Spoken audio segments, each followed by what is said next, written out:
Estás a punto de escuchar una conversación con Martín Vivas, CEO y cofundador de Beyond Future, donde hablaremos sobre cómo la experiencia de usuario es un diferenciador estratégico. El problema de copiar siempre a la competencia es que cuando ellos se enteraron que se equivocaron, a vos todavía te faltan 3 o 4 meses para entender por qué se equivocaron y ya te lo gastaste. ¿El crecimiento exponencial requiere de paciencia? Uno no es exponencial. Exponencial no quiere decir vamos rápido desde el momento cero. ¿Cómo hay que encontrar la solución perfecta para cada uno de los retos tecnológicos que enfrenta una organización? Estás tratando de matar una mosca con un bazooka, con un tanque. Y sobre cómo la inteligencia artificial aumentará drásticamente nuestra productividad empresarial. Ahora puede haber muchos más frentes avanzando al mismo tiempo. Esperamos que disfruten este capítulo. ¡Bienvenidos! Cuando el río suena. Muy bien, ya estamos grabando. Hola, ¿qué tal, Martín? Muchas gracias por venir a este espacio.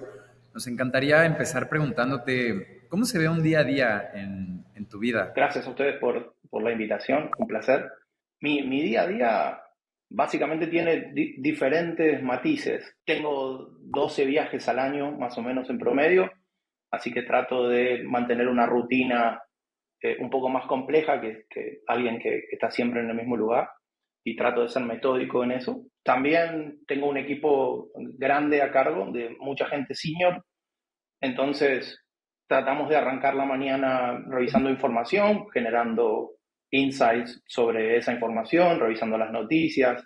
Toca leer los diarios, toca leer y repasar lo que se vino haciendo o el día anterior o la semana anterior, según cómo toque el día de la semana, y a partir de ahí crear, coordinar y motorizar un poco la operación de la compañía. Como ustedes saben, soy el CEO de Beyond Future, que es una empresa nueva, pero nosotros venimos trabajando, el promedio de mi equipo es 25 años de experiencia. En mi caso tengo 27 años trabajando en la industria. Entonces, a partir de ahí, lo que toca primero es ordenar y poner prioridades, y a veces estoy más enfocado en colaborar con los equipos, acompañándolos a conversaciones con clientes o a conversaciones con partners, y también me toca a veces ser la cara visible, como en este caso, de tener conversaciones para contar un poco más sobre nosotros o contar sobre nuestra experiencia y a qué nos dedicamos. Básicamente va cambiando, pero como les digo, coordinar esto de los viajes, algunos eventos. Trabajamos muy activamente con la comunidad también, con diferentes comunidades en diferentes lugares. Entonces, paso de ser mentor en la aceleradora en Google o en Cemex, o viajar con los Google Experts a algún lugar y al mismo tiempo tener que tener reuniones o armar agenda en otros países para trabajar o con corporativos o con fondos de inversión. Es un poco el camino. Suena muy poderosa esta alineación de tener en tu equipo un promedio de experiencia de 25 años en la industria o alrededor de tecnología. ¿Cuántos son, Martín? Entre el equipo full y advisors que trabajan activamente, que tenemos reuniones una vez a la semana, somos 12. Es un equipo muy senior. Para mí es una gran responsabilidad porque hay que mantener el paso, hay que mantener el ritmo. Soy el motor de esto, no en el sentido de la motivación, porque todos la tienen, sí en el sentido de la responsabilidad, ¿no? De empujar una rueda o una roca hacia arriba como bastante pesada, bastante compleja, digamos. Pero al mismo tiempo, y gracias a esta experiencia de cada uno y al conocimiento que tenemos entre nosotros, es un lujo, o sea, fluye. No les digo que es un esfuerzo, pero sí es una responsabilidad, me lo tomo en serio, básicamente. Oye, Martín, pues es que eso de tener 300 años de experiencia entre todos no se dice fácil, ¿no? Es un montón. Lo interesante quizás de justamente de los 300 años de experiencia es que lo que estamos haciendo es utilizar como combustible la tecnología y las herramientas de inteligencia artificial para potenciar eso, y no la base habitual de una consultora que su combustible es juniors. Digamos. Entonces, en ese cambio, por ahí somos bastante más ágiles, ¿no? Y nos aseguramos que atendemos al cliente directamente, digamos, somos nosotros. Una operación más boutique, pero mucho más dedicada. Sí, para quien nos esté escuchando, este es el modelo en el que se debe de operar ahora, ¿no? Porque permite, sobre todo cuando los clientes son corporativos, tener a las personas del lado de las ventas que tienen el expertise necesario para poder hacer esas ventas, porque pues, un equipo de juniors nunca van a conseguir tener el nivel de conversaciones que se requieren, ¿no? Y Martín, aquí queríamos preguntarte, ¿en qué momento te das cuenta de que tiene que existir algo como Beyond Future? Vamos, tienen una cartera o un cliente ideal que es muy, muy grande, ¿no? Entonces, bueno, y mucha experiencia, como ya dijimos, entonces ahí debe de haber habido una mezcla de insights, pero cuéntanos un poco de cómo fue o en qué momento. Fue un proceso llegar ahí, justo como decís. Básicamente, el inception fundamental viene después de la salida de la pandemia. Es algo que todos conocen, pero en sí, esa salida trae dos cosas. Entender que el full remoto era algo que venía para quedarse y que había que lograr eficiencia, y por el otro lado que el modelo de liderazgo había cambiado, pero además había que lograr un cierto esquema de resiliencia para las compañías. La próxima crisis está a la vuelta de la esquina, diferente, seguramente con otros escenarios, o no sabemos. Digamos, justamente no hacemos futurología nosotros, entonces no considero que el futuro sea algo que estamos esperando, sino que construimos. Y entonces había que tomar acción en construir futuros, en mirar un montón de futuros posibles y accionar para que el que nos conviene suceda. Y en ese escenario creo que las compañías requerían mucho apoyo.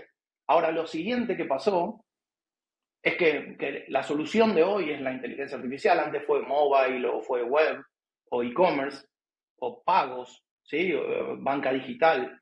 Han habido otras soluciones antes de esta, de la disrupción de la inteligencia artificial. Pero sí, lo que sucede inmediatamente en ese camino es que muchas de las implementaciones posibles eran el low hanging fruit, era la optimización rápida, la respuesta táctica, no tanto estratégica, y que así y todo, muchos de esos proyectos venían fallando. Era escuchar a los CEOs decir, sé que necesito adoptar inteligencia artificial, pero no sé cómo, o intentamos y nos fue mal. Y entonces eso de ser resiliente tenía que ver con tomar esos errores, aprender, pero continuar.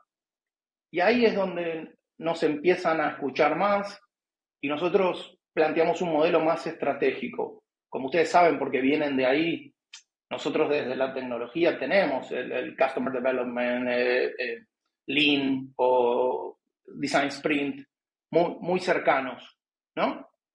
Pero en ese contexto, traer esto a las corporaciones y al mismo tiempo ayudarlos en ese modelo de incertidumbre es lo que hace el momento ideal para que nosotros pongamos en acción o busquemos la forma de replicar nuestro modelo de consultoría en escala. Porque, como les dije, o sea, la experiencia la tenemos, es algo que venimos haciendo separados, pero el momento ideal de hacerlo todos juntos y potenciar era ahora, porque las soluciones tienen que venir.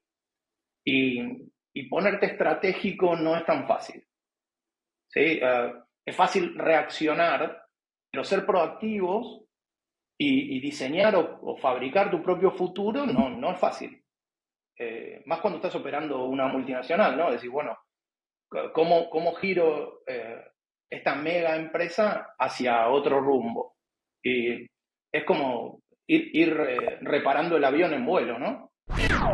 Desarrollar un MVP en solo horas no es imposible si utilizas inteligencia artificial. En Acueducto llevamos más de 5 años diseñando y desarrollando software para las empresas más ambiciosas de Latinoamérica. Y este año logramos reducir el tiempo de diseño y desarrollo de un MVP de 3 meses a solo una semana con 3 horas de desarrollo. Si quieres saber cómo lo hicimos, el paso a paso y las herramientas para desarrollar tu MVP, visita masterclass.acueducto.studio, donde podrás acceder al recurso de forma gratuita.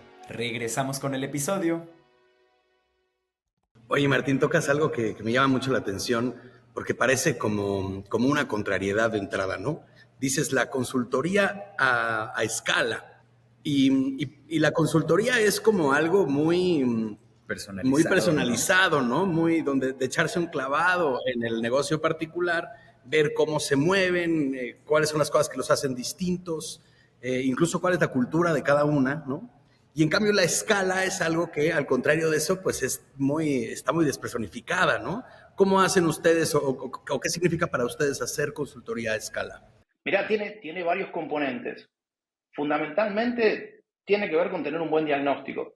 Ahí entender las necesidades de la empresa, de las necesidades de los usuarios también finales, del cliente final. ¿Qué tiene que ver con la definición de éxito? ¿Qué quiere decir éxito para el corporativo? ¿Cuál sería un cambio que nos llevaría a nosotros a lograr un acuerdo de éxito y completar ese éxito en un proyecto? Por otro lado, un problema recurrente de machine learning o de inteligencia artificial en sí. Tengo un montón de datos, ¿qué hacemos con eso? No, bueno, el modelo es al revés. Tengo un objetivo y tengo una necesidad, ¿cómo transformo una necesidad en una necesidad de datos? Y lo último, los modelos mentales, o fundamentalmente entender cómo piensa y qué espera. Eso viene más del lado de UX, pero ahora mucho de esto de lograr un acuerdo concreto de éxito en un proyecto y entender qué es lo que entiende el corporativo como esa transformación y qué espera como resultado. Una vez que tenés eso, lo que nos interesa a nosotros es lograr un assessment.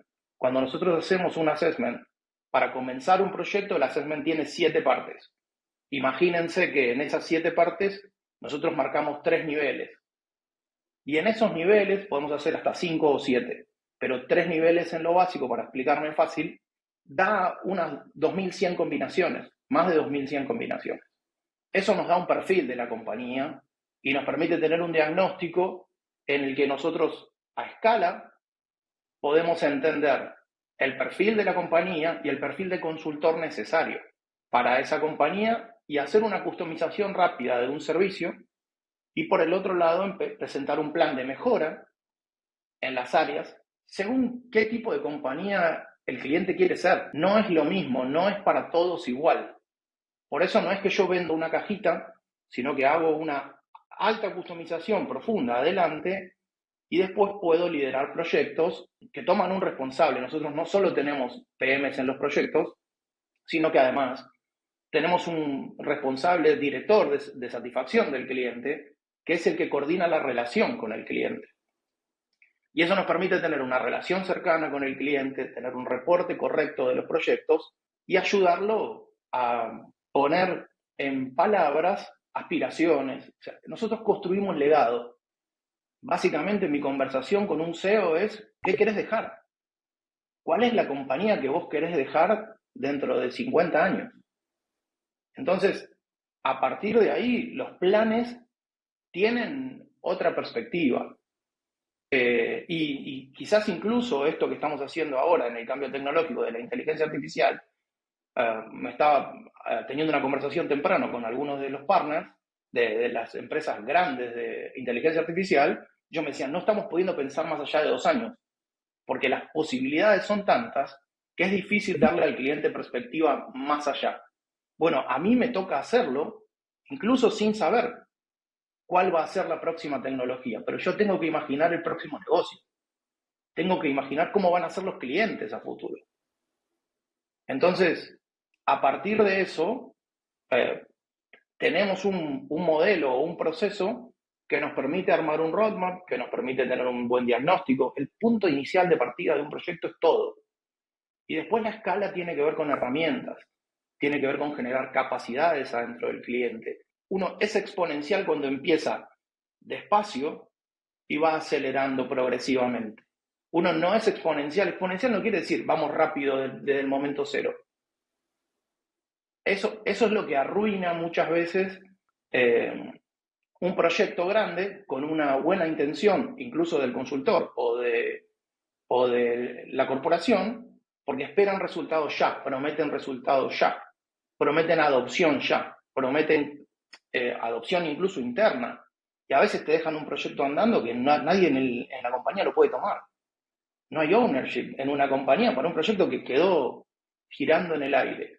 Bueno, ustedes saben, digo, esto exponencial es empezar seguro y despacito e ir acelerando en el tiempo de forma en el que en el tiempo el proyecto vaya muy rápido. Por ahí va. Igual nosotros, volviendo a la pregunta de base, somos un equipo boutique, tomamos entre 10 y 12 proyectos al año idealmente, pero bueno, los proyectos son grandes, entonces las transformaciones necesarias son muchas, hay que coordinar bastantes cosas. Claro, y como mencionas, esta parte del crecimiento exponencial, muchas veces se comete el error de pensar que al momento de diseñar un servicio o un producto que vaya a optimizar un proceso o una experiencia de cliente, pues se tiene que ir de 0 a 1 a lo exponencial, pero esta perspectiva que pones en la mesa, que es más bien lo que se necesita es un crecimiento compuesto, ¿no? O sea, que haya este crecimiento que se va acumulando, que va haciendo la bola de nieve. Y tenemos pues es casi como un mal uso de la palabra exponencial, porque se están fijando nada más en el final de la curva, ¿no? Porque eso es a lo que quieren llegar, no realmente a la fórmula completa, ¿no? Que empieza con un incremento muy despacito y de repente se dispara, ¿no? O sea, se dispara en el tiempo, no desde el principio. Fíjate que tiene que ver con un síntoma de la época, ¿eh? Tiene que ver con la ansiedad de la época, tiene que ver con una conducta en el que hay mucha ansiedad y al mismo tiempo hay mucha decepción porque todos esperan resultados ya. Y lo que nosotros transmitimos es el poder esperar o la paciencia necesaria que te da tener una visión. Ojo, yo me escucho decírtelo y es, che, pero no estoy diciendo nada nuevo. No, es toda la vida fue así. Uno cuando tiene una visión y puede construirla y sabe para dónde ir o a qué se dedica, puede ayudar mejor y tiene la paciencia de que estamos yendo todos los días un paso más adelante por el camino correcto. Todos los días la compañía es mejor, porque intenta ser mejor que ayer. No intenta ser mejor que la competencia o no intenta ser 10 veces mejor mañana. Entonces, claro, nada, tiene que ver con transmitir esa tranquilidad donde tenemos un plan, hay un objetivo, estamos yendo para el lugar correcto. Antes de decir, mira el resultado, yo puedo disparar al aire y ver que cae, pero no era el objetivo, no tiene sentido.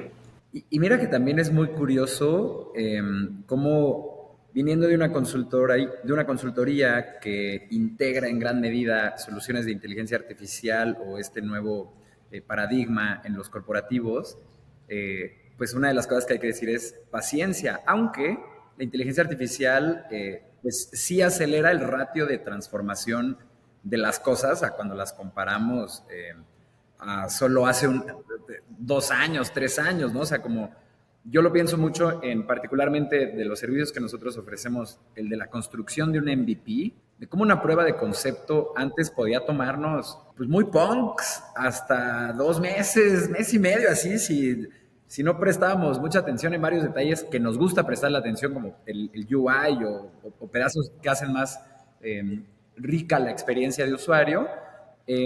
Pero ahora podemos tener eso más funcionalidades que antes también dejábamos para después, en periodos de 3 semanas, 4 semanas, 2 semanas y media a veces. Cuéntanos un poquito, Martín, sobre la metodología que siguen en Beyond Future. Ahorita ya nos contaste del diagnóstico, un poquito cómo logran la escalabilidad, pero ¿cómo es este proceso que vive uno de sus clientes? Nosotros, como les conté, sí traemos toda la experiencia de las metodologías tradicionales ya, porque ya tienen 20 años, de la industria de tecnología, Lean, Customer Development, Design Sprint, ¿no? Eso no hace falta que lo explique. Pero desde el lado de metodología de consulta, trabajamos con 3 frameworks. El modelo de assessment es lo inicial y luego los 3 frameworks fundamentales tienen que ver con 3 niveles deseables de transformación. El primero es AI First, fundamentalmente lograr una transformación total de la compañía con un modelo estratégico que nos permite entender qué partes hay que trabajar o a partir del assessment cuáles son los indicadores que podemos lograr para ir moviendo la compañía de donde está hacia lo que quiere ser, hacia donde quiere ir. El segundo tiene que ver con adoptar tecnología en una prioridad estratégica. ¿Sí? Toda la parte que es menos ambiciosa quizás, pero que nos permite trabajar con la tecnología en una prioridad estratégica, sin tocar demasiado el negocio, entender cuáles son los cambios estratégicos que la tecnología nos permite para poder implementar un proceso que le dé gobernabilidad a la empresa, que nos dé una inteligencia artificial con un compliance más ajustado, que nos pueda ayudar a transformar la experiencia de usuario y customizar mucho más fácil la solución que el cliente propone. Y el otro, un poco menos ambicioso, pero que muchas veces es el que nos da la barrera de entrada o rompe esta barrera de entrada, tiene que ver con entender un modelo de adopción de la inteligencia artificial de optimización, digamos, donde yo puedo tomar procesos que están corriendo y mejorarlos a partir de la generación de herramientas de inteligencia artificial o muchas veces modelos que me permitan empezar a colectar datos o revisarlos o curar información disponible para generar insights rápidamente, adoptar herramientas, generar capacidades adentro de los equipos del cliente que de a poco vamos soltando y van tomando ownership y pueden gobernar procesos nuevos con la ayuda de tecnología y reducir costos, aumentar las ganancias, optimizar la compañía. Ese es un modelo más táctico si quieren, pero sigue teniendo detrás una reflexión estratégica porque sabemos de dónde partimos y hacia dónde vamos. No es solo una respuesta táctica, pero sí es la que más se parece. Tiene un montón de despliegue táctico para lograr un objetivo. ¿Sí? Es como más el siguiente nivel de la prioridad estratégica. ¿Sí? En esos 3 niveles de metodología trabajamos. Luego hay otros frameworks que nos permiten ayudar más al C-Level en cómo está reflexionando sobre su negocio, qué capacidades tienen de crear los próximos horizontes de este negocio.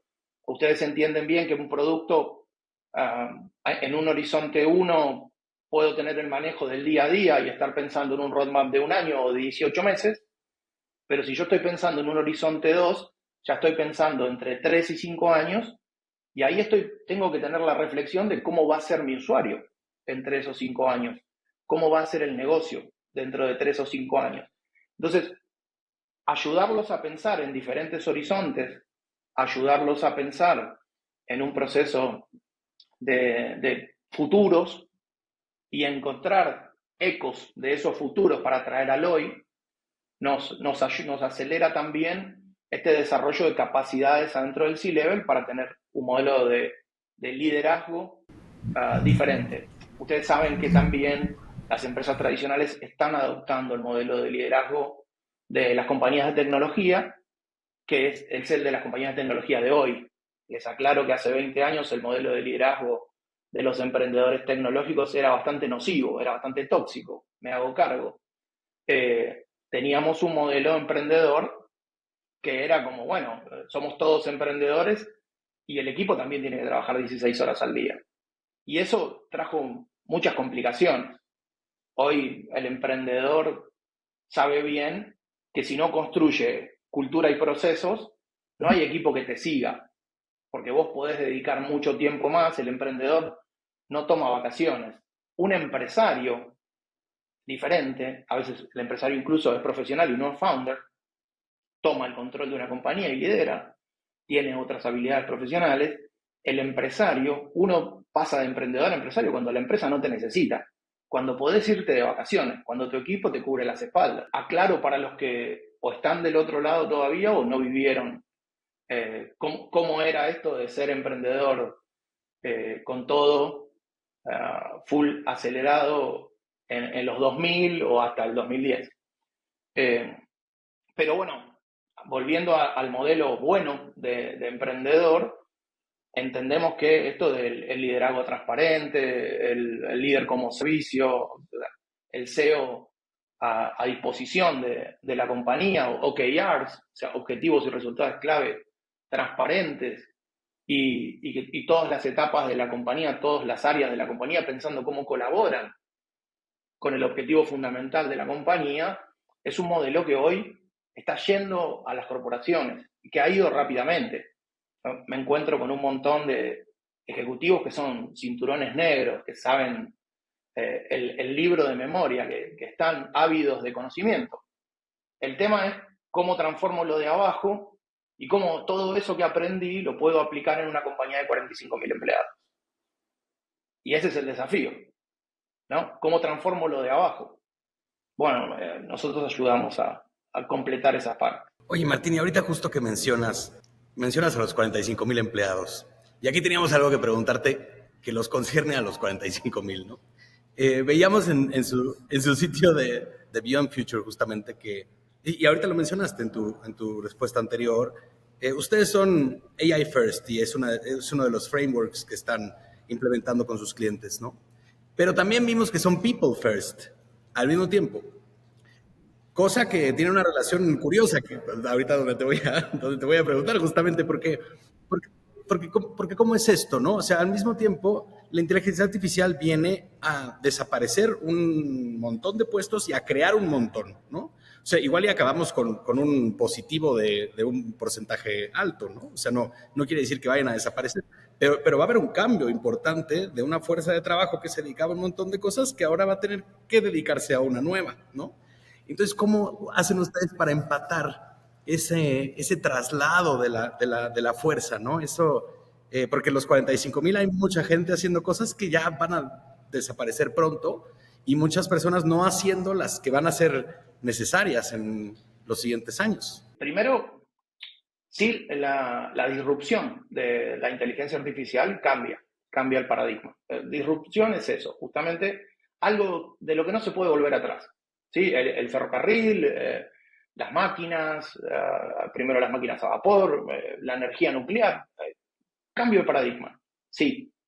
Ahora, vos podés ver el desafío como que la inteligencia artificial viene a quitarte el trabajo, que para mí no es tan real, y ahora voy ahí, porque, primero, la inteligencia artificial no es una unicidad, no es un solo ente que todo lo sabe, que todo lo gobierna y que todo lo resuelve. Eso no existe.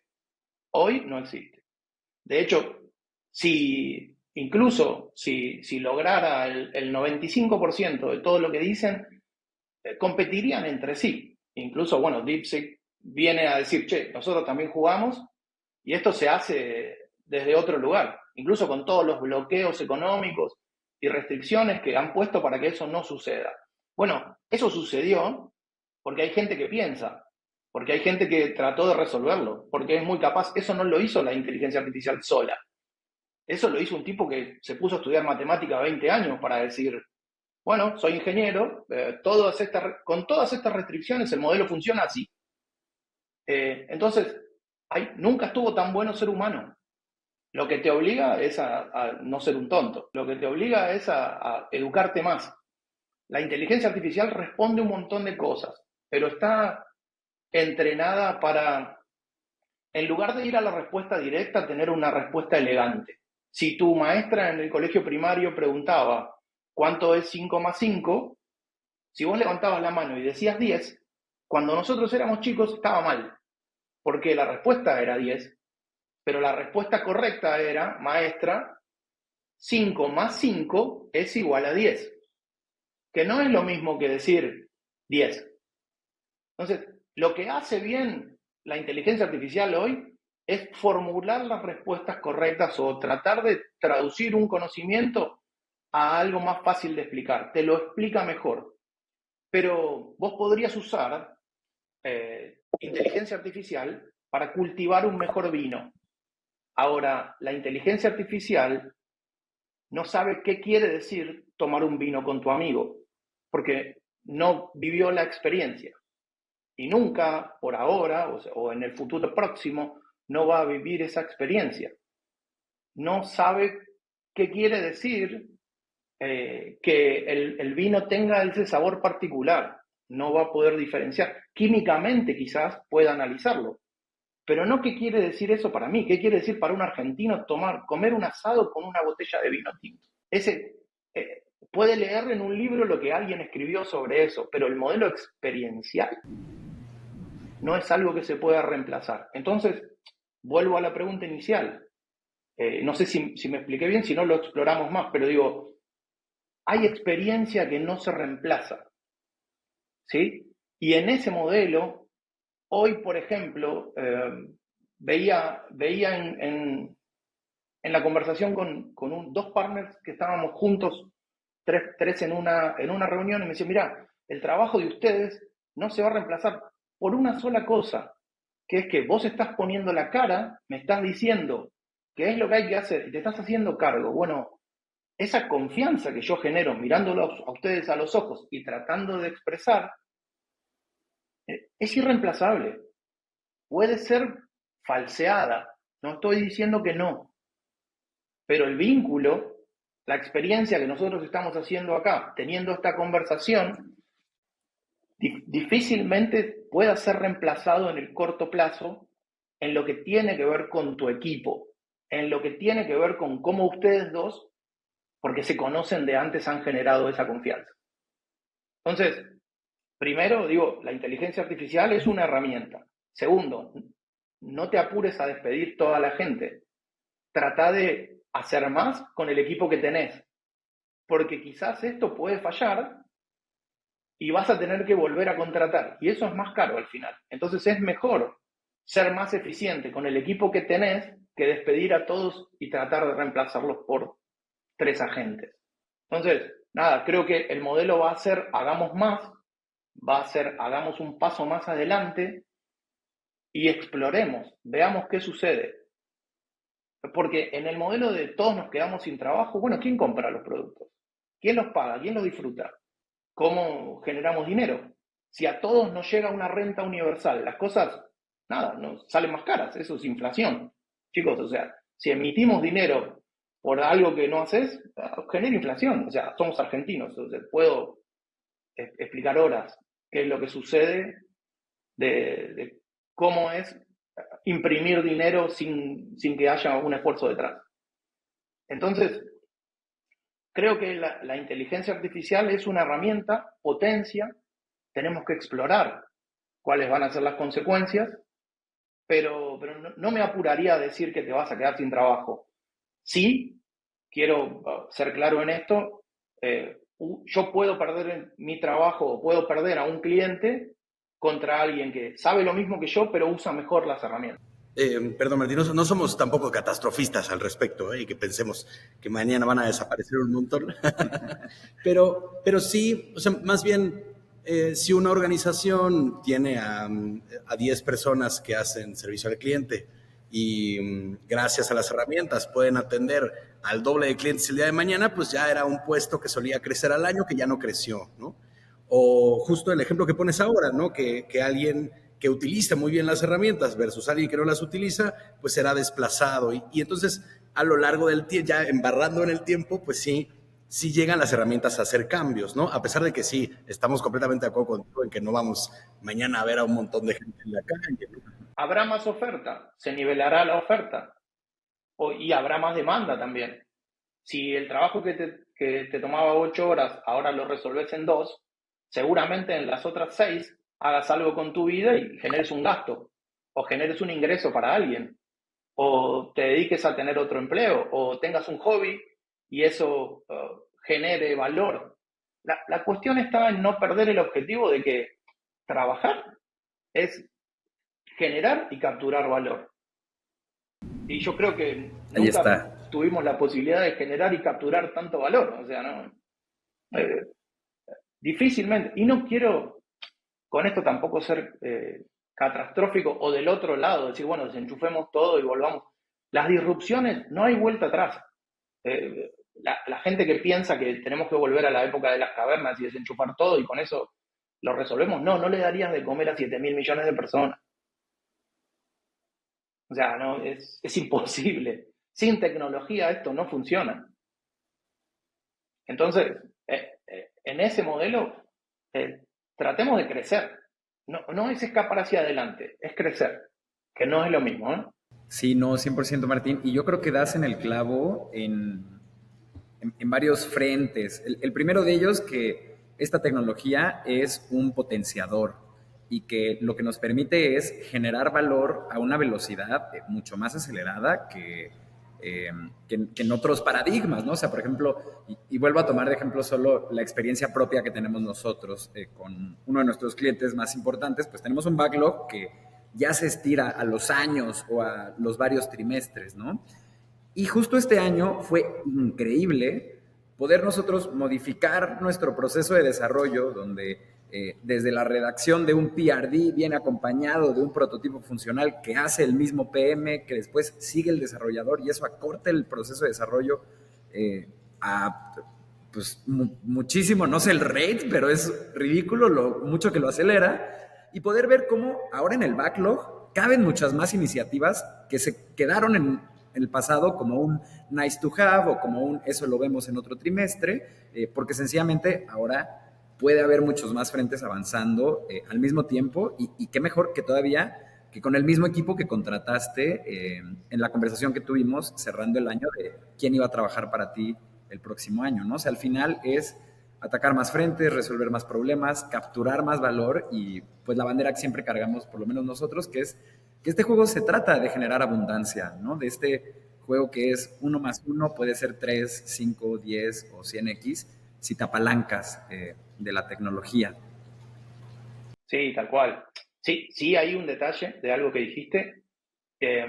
Está bueno tener un plan y está bueno que ustedes pongan un roadmap adelante y te aproveches la tecnología para ir realizando, pero el detalle, que lo digo más desde el rol de UX o producto, es porque puedo, no es una justificación para hacerlo. ¿Sí? Que todo eso esté atado al negocio, no solo para ustedes, para los que están viendo, ¿no? Digo, que todo eso que querés hacer esté atado al negocio. Porque cuando poblas algo con demasiados features, lo complejizás de forma en la que al final termina siendo poco atractivo. Entonces, nada, sí esto de que no sea porque puedo, que lo puedas validar y que puedas ver que la adopción es la correcta, que cada feature tiene un uso y que lo podés ir evolucionando con el usuario adentro, ¿sí? Porque si no, muchas veces hay que podar ese arbolito porque dio un montón de fruta y está muy lindo, pero es poco sostenible. Entonces, Claro. deuda No, técnica, porque también es como, bueno, 100% hay que tener esta lógica de producto y este principio también siempre, pues no quiero decir minimalista al acercarse a las herramientas, pero sí evitar esta tendencia a construir 1000 tentáculos de algo que después es imposible mantener, o siquiera entender, o sistemas que te estorban en esta transformación de las organizaciones, ¿no? Pero mira, qué bueno que tocas esto, porque otra de las preguntas que queríamos hacerte, Martín, era ¿por qué un corporativo tiene que invertir en experiencia de usuario? ¿Cuáles son esos riesgos a los que se enfrentan si no toman esto como una prioridad en la organización? Y qué historias de miedo ahí te conoces de gente que pues justo ha relegado esto a back on the shelf, ¿no? la respuesta corta de por qué darle atención a UX, primero es para ser proactivo y dejar de ser reactivo a la demanda o al mercado. ¿Sí? Esto de hacemos esto porque la competencia lo tiene o hacemos esto porque el cliente lo pide y los clientes te van tirando y te obligan a tener como diferentes versiones de tu producto sin tener mucha lógica o sin tener un roadmap definido. Entonces, atender la UX en ese sentido tiene que ver con definir una estrategia del producto y traducir esa estrategia y esa promesa de venta en una experiencia. Y ahí la diferencia quizás en el tema de experiencia tenga que ver fundamentalmente con qué querés ser como producto y a partir de ahí poder hacer un análisis y un research fundamental para entender qué quiere decir eso que vos estás prometiendo para el usuario y ver cómo podés cumplir con esa promesa de venta, ¿no? Si vos estás diciendo, por ejemplo, que esto es especial y es limitado, bueno, ¿cómo logro una sensación de escasez controlada en mi experiencia. ¿Sí? Si vos estás diciendo que esto está hecho a tu medida, ¿cómo logro que la personalización se vea real? ¿No? ¿Cómo puedo hacer recomendaciones únicas? ¿Cómo puedo hacer una interfaz adaptada a las necesidades de cada cliente? Y para eso, sin una estrategia, el producto pierde personalidad. Y por el otro lado, si vos querés reemplazar eso con copiar a la competencia, el problema de copiar siempre a la competencia es que cuando ellos se enteraron que se equivocaron, a vos todavía te faltan 3 o 4 meses para entender por qué se equivocaron y ya te lo gastaste. Sí, eso, ¿no? ¿Saben a qué me refiero? Muchos a los que les ha pasado también, creo que les saqué una sonrisa, pero hay que tomar su propio camino, hay que tomar sus propias riendas, tener un control en el producto. Yo siempre digo en producto que muchas veces uno tiene que entender que el usuario tiene la razón para después no darle la razón. Y tiene que ver con actitud, ¿no? Primero aprendo un montón de reglas que me permiten construir un producto y después las empiezo a cuestionar. Y después lo desafío al cliente, lo desafío al usuario. En ese sentido, esto te permite controlar una experiencia y no solo ser reactivo.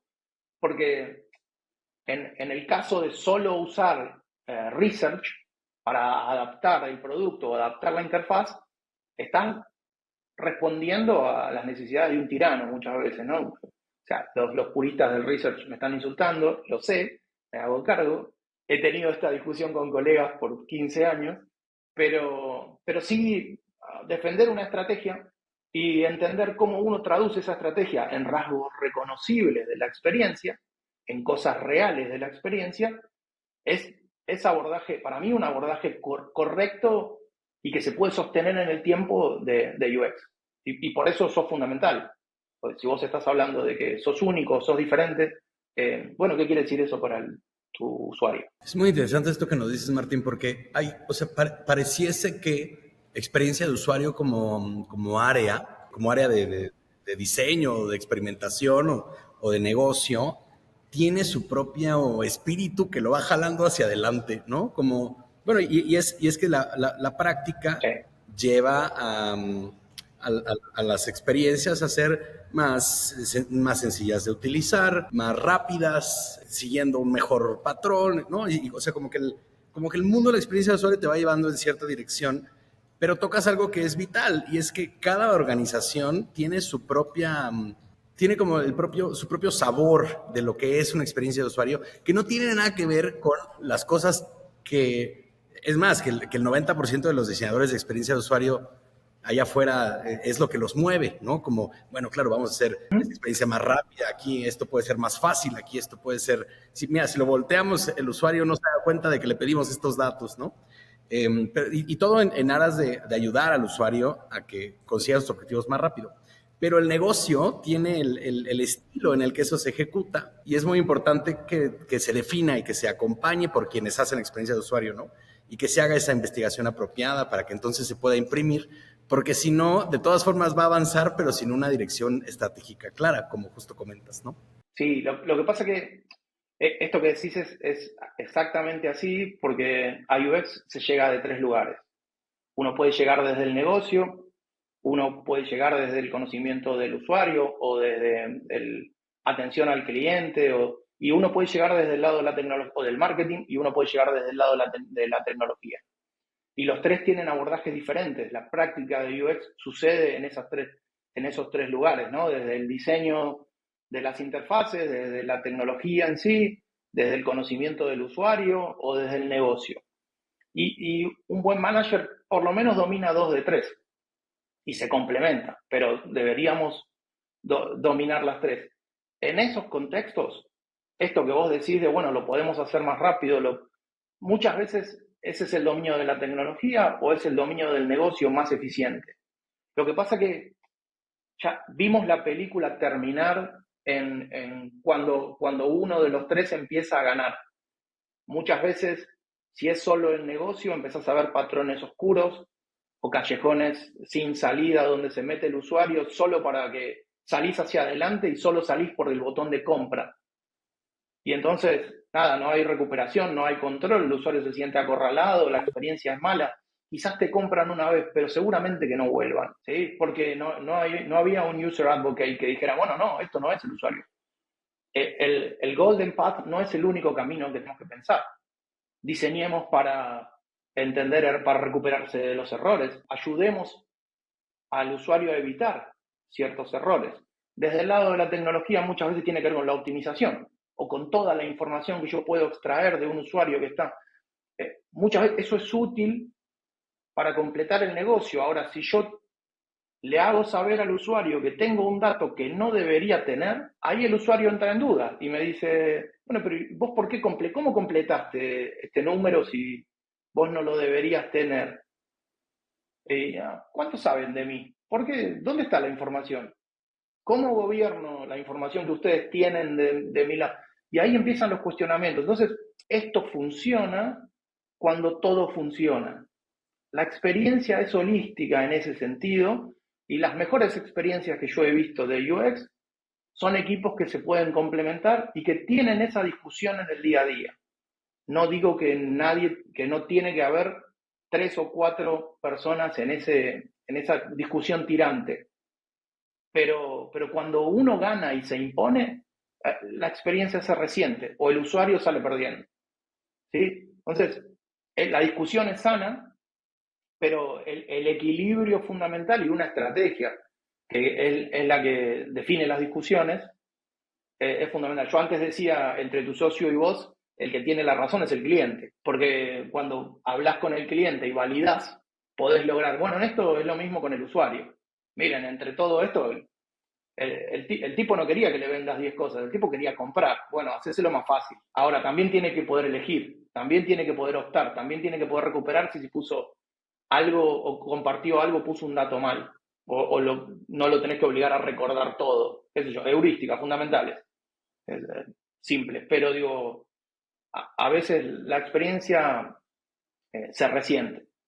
Y con inteligencia artificial pasa esto que se llama muchas veces esta aberración por lo perfecto, digamos, el tema de que todo es muy bueno o todo sale muy bien, o me parece que estoy teniendo una conexión con esa inteligencia, pero después me doy cuenta que no es una persona y como que me da un pánico, o sea, iba enamorado de todo esto y después hice un paso para atrás y digo, no, espera, algo te hace darte cuenta de que no está bien, o que no es lo correcto, o que no, y es como Devs, como la serie, ¿no? Llega un punto en el que, bueno, todos decimos, wow, ¿qué pasó? ¿Por qué la trama se da vuelta?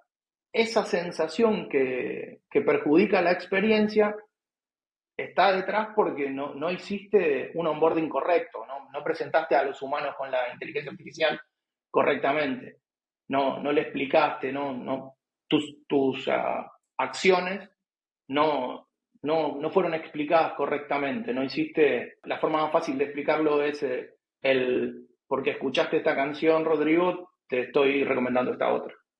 Hay un algoritmo muy complejo detrás de eso, pero la explicación simple hace que uno no entre en pánico, porque no dicen, te estuvimos persiguiendo por todo internet, analizamos todos tus gustos, tenemos un grafo perfecto de todos tus amigos, y entonces esta es la canción para vos. No lo dicen. Claro, y es justo lo mismo que cuando la gente piensa que sus teléfonos los están escuchando, ¿no? Porque hace falta esa transparencia. Tal cual. Exacto. Lo dijiste mejor que yo. Me quedo con tu respuesta, lo voy a usar.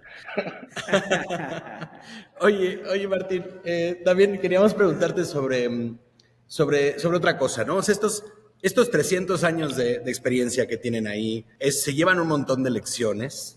Y bueno, por lo menos tú tienes un perfil también de educador importante. Me imagino que cualquier persona con 25 años algo ha rozado también en tema de formación de otros perfiles, sí o sí, ¿no? Bueno, a ver, y además tú tienes experiencia en dos cosas que a nosotros nos interesa mucho por Acueducto, por el estudio de diseño y desarrollo que tenemos, pero también por nuestra audiencia, porque gran parte de nuestra audiencia se dedica a alguno de estos dos o son sus prioridades o su enfoque como fundadores. ¿Qué es lo que más cuesta trabajo, Martín, que entiendan ya sea los product managers o los diseñadores de producto? O sea, que te los has encontrado repitiéndolo otra vez y que dices, otra vez tengo que explicar, no lo saben. Y vengo a este otro país y no lo saben tampoco. Y esto que deberían de saberse ya, no se la saben. ¿Cuáles dirías que es? Uno para el Product Manager, si quieres, y uno para el diseñador del producto. Para el Product Manager, el sentido estratégico. Hay Product Managers que vienen desde otro lugar y les es difícil negociar con el usuario o con el cliente, dado el caso. A veces usuario y cliente no son la misma persona, digo, no tengo que aclarar eso, creo. Pero en ese contexto, traducir el negocio en prioridades. Es como, bueno, el cliente me dijo tal cosa, entonces va. Y empiezan a llenar un backlog que dice, bueno, ¿cuál es la prioridad de esto? ¿Qué es lo que tenemos que hacer primero? ¿Qué es lo que dejamos de hacer para hacer esto que te acaban de cambiar? ¿Cómo negociar ahí? Entonces, hay un sentido estratégico que te permite negociar con el usuario, con el cliente. Después, mucho autopercibido Product Manager viene a cumplir el rol de ser Product Owner, que es diferente. El Product Manager define con el cliente o con el usuario o con el jefe que tenga directo qué vamos a construir y tiene objetivos de negocio que cuidar. El Product Owner se ocupa de que esa cosa se construya correctamente y tiene que lidiar con tecnología. Sus stakeholders están del otro lado.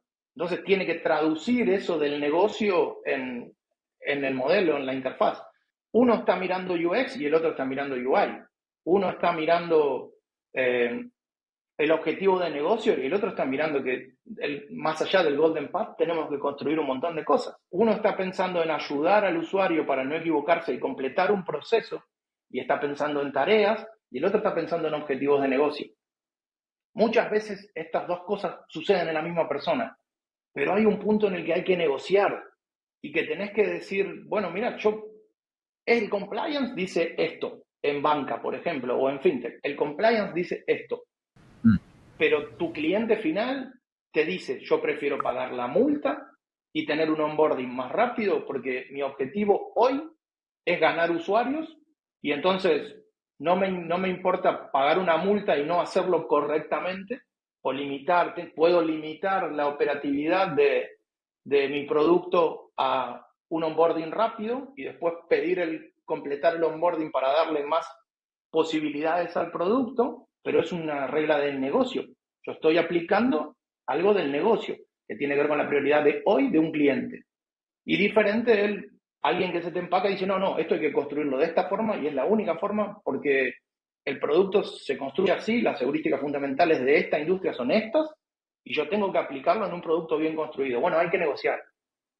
Entonces, te decía, estrategia, entender esto de los roles definidos, las heurísticas y después entender cómo manejar horizontes. No estar tan pendiente del manejo del producto hoy, que es un tema más de manager, de gestión de un producto que está andando, que está vivo, que está en el mercado, y cómo pienso los siguientes horizontes, cómo estoy entendiendo que va a cambiar mi usuario, cómo estoy entendiendo que van a cambiar las tendencias, cómo estoy entendiendo que la competencia está aprovechando mis debilidades y cómo logro fortalezas. Muchas veces hay estrategias que es potenciar mis fortalezas y no ocuparme tanto de mis debilidades y otras veces que tendré que tapar ciertos agujeros o ciertas debilidades que tengo para verme más elegante, ¿no? Pero hay que tener un sentido estratégico de eso. Y eso es lo que no veo. Los roles, los equipos y muchas veces cierta desorientación. En algunos países que me tocó liderar equipos grandes, cierta desorientación. Managers que hoy vienen con un libro y mañana vienen con otro. ¿Y quién les dijo? Usted. Usted me lo dijo ayer, usted. Tenemos todo este backlog y el sábado a la noche el tipo sale de su antro y se le ocurren nuevas ideas y el lunes todos estamos haciendo otra cosa. Desorientación, ¿sí? Poco gente que tenga la educación suficiente y la no necesidad de ocupar ese rol, muchas veces, por eso yo no juzgo, digo, es perder tu empleo, decirle a tu jefe que eso que está diciendo es una tontería. Entonces, trato de ayudar y trato de dar pautas y reglas que nos permitan tener una conducta ordenada. O sea, después de que yo pasaba en producto o en UX, por lo menos la gente descansaba bien, dormían mejor. No sé si eran mejores profesionales, pero dormían mejor, estaban más tranquilos. Me encantaría construir todavía sobre esto, Martín, pero ya se nos empieza a acabar el tiempo, entonces mejor voy a tirar la última pregunta que tenemos para ti, para poder sacarte más valor para la gente que nos está escuchando. Ya para cerrar, Martín, ¿cuáles habilidades crees tú que tienen que desarrollar los líderes de las compañías, ¿no? Como tal vez ya hablando de gente en la C-suite o los líderes de equipos, directores de departamentos, ¿no? De las compañías, pues también tanto estas grandes corporaciones de las que hablamos, pero también tirado a lo pequeño y a lo mediano, ¿no? En materia de lo que quieren implementar en inteligencia artificial, ¿no? O sea, como es curiosidad lo que se necesita, es este pensamiento estratégico, es más justo construir cultura que tiene que ver con transformación digital, ¿no? O sea, como, ¿qué es esto que tienen que desarrollar los líderes de las compañías? Voy rápido, pero son muchas. Voy a dejar algunas afuera, digo, y ustedes, cualquier cosa, lo vamos conversando. Primero tiene que ver con el manejo de la incertidumbre. Lo primero, digo, ¿cómo hago para no trasladar la incertidumbre a toda la organización? ¿Cómo puedo marcar un rumbo y entender que yo tengo que lidiar con un modelo de incertidumbre en el cambio tecnológico, pero también en el cambio cultural o en la contracultura que esto despierta, en los problemas globales, ¿no? Primero es eso, cómo un líder puede, por un lado, ser transparente y por el otro lado, no trasladar la incertidumbre de esa gestión que maneja y la presión, digamos, se diría antes, cómo no trasladar la presión al equipo. Y creo que tiene que ver más con un rol de servicio.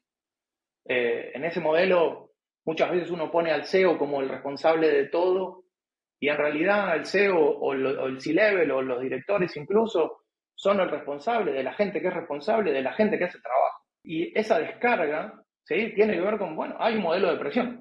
Digo, hay sí sé que suena mal, pero digo, es un modelo de presión que en ese esquema cuando uno sabe dejar ciertas cosas para sí y es transparente en los objetivos y ayuda a alcanzar a los objetivos de los demás para que colaboren con los objetivos de la compañía, es la primera parte que uno despeja muchas veces la X de esta ecuación, ¿no? De decir, bueno, empieza a funcionar. Después, el tema de lograr procesos y cultura. Instalar una cultura correcta en la compañía muchas veces es muy difícil, porque hay un montón de modelos de eficiencia que responden a gente que no encaja en la cultura de tu compañía, pero que sin embargo decidís retener porque esa eficiencia es beneficiosa para el negocio. Bueno, entender cuándo esas personas que tienen una cultura diferente, que no encajan, empiezan a ser tóxicos para el resto de la compañía o dan un mal ejemplo o no traducen la cultura o los procesos o se saltan procesos de la compañía, también es fundamental. Y en esto lo fundamental de entender es en tu compañía, ¿qué estás premiando? ¿Qué estás premiando? Si ustedes en su día a día están premiando al PM que salva los incendios,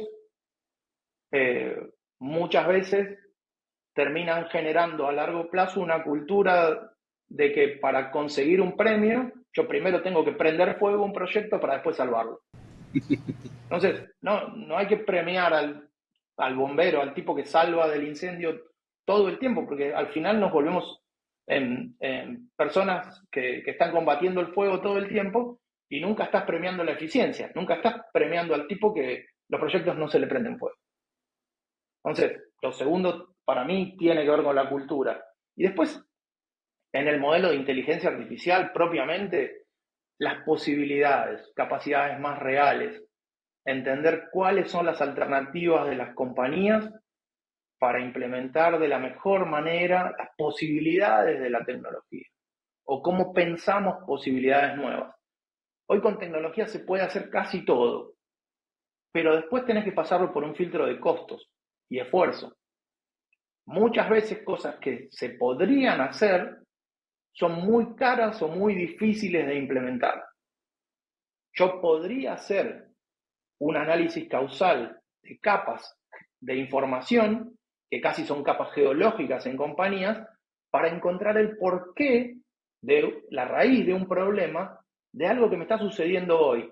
Pero analizar todas esas capas y lograr insights en ese drill down de profundidad de una organización muy grande, termina siendo muy costoso.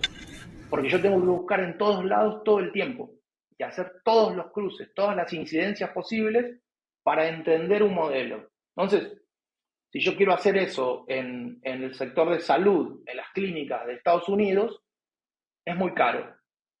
Nadie me diría, sí, toma el dinero, hacelo. Ahora, si yo lo quiero hacer en oil and gas, donde los problemas que están a flor de piel, que están ahí en la superficie, son muy costosos, seguramente sí lo puede hacer. De hecho, lo pudimos hacer. Entonces, en ese esquema, las posibilidades son diferentes y para la tecnología es la misma. Pero bueno, hay lugares donde se puede aplicar y otros no. ¿Sí? O sea, es como que una empresa de 4 personas pretenda tener la tecnología de la NASA. Bueno, la tecnología está disponible. Estás tratando de matar una mosca con un bazooka, con un tanque. Hay una sobredimensión de la herramienta, o es muy caro, pero la posibilidad existe. Entonces, lo fundamental que creo que los managers tienen que entender es eso, la proporción y la posibilidad de la tecnología. Tratar de darle escala a esas posibilidades y empezar a soñar ese legado posible, esa empresa del futuro y tratar de bajar las aspiraciones a un plan. Creo que esa es la dimensión. Después, bueno, hay otras cosas que tienen que ver con las habilidades de management de una cultura que está cambiando, ¿no? La eficiencia remota, la ética de la inteligencia artificial, el compliance, cómo la regulación va a afectar los productos, dónde estás parado hoy en el mundo y a qué club, de qué región perteneces. Hay tecnología que se va a bloquear y otra tecnología que está disponible. Hay guerras tecnológicas que casi son la Guerra Fría hoy. Y entonces vamos a tener un montón de cosas disponibles y según en qué lugar del mundo estás, vas a poder usar unas u otras. Y eso no es menor. No es menor para una empresa que tenga escala, ¿no? No, y créeme, Martín, que yo también me quedo con muchas ganas de todavía continuar esta conversación, así que espero que esto sirva de preámbulo para echarnos un segundo round en ya sean unos 6, 8 meses para ver qué es lo que ha pasado con todo lo que están construyendo con Beyond Future. Sí. Pero te agradecemos un montón el que hayas venido acá, que hayas abierto la cortina de tu experiencia, del expertise que tiene tu equipo y sobre todo que nos hayas regalado una conversación así de rica. Muchas gracias, Martín. Y también muchas gracias a ti que te quedaste hasta este punto de este video. Antes de dejarte ir, queremos pedirte, Rodrigo y yo, 2 cosas. La primera de ellas es que si nos estás viendo en nuestro canal de YouTube, te invitamos a suscribirte al canal y dejarnos un comentario en este video, ya que eso genuinamente nos ayuda a llegar a más personas y nos va a permitir seguir entregando videos como este semana con semana. Y por otro lado, si conoces a cualquier fundador, operador o inversionista de una empresa tecnológica o de cualquier corporativo que quiera implementar tecnología en ella como una prioridad, por favor comparte este espacio con esa persona, ya que los estamos buscando todos. Hasta la próxima.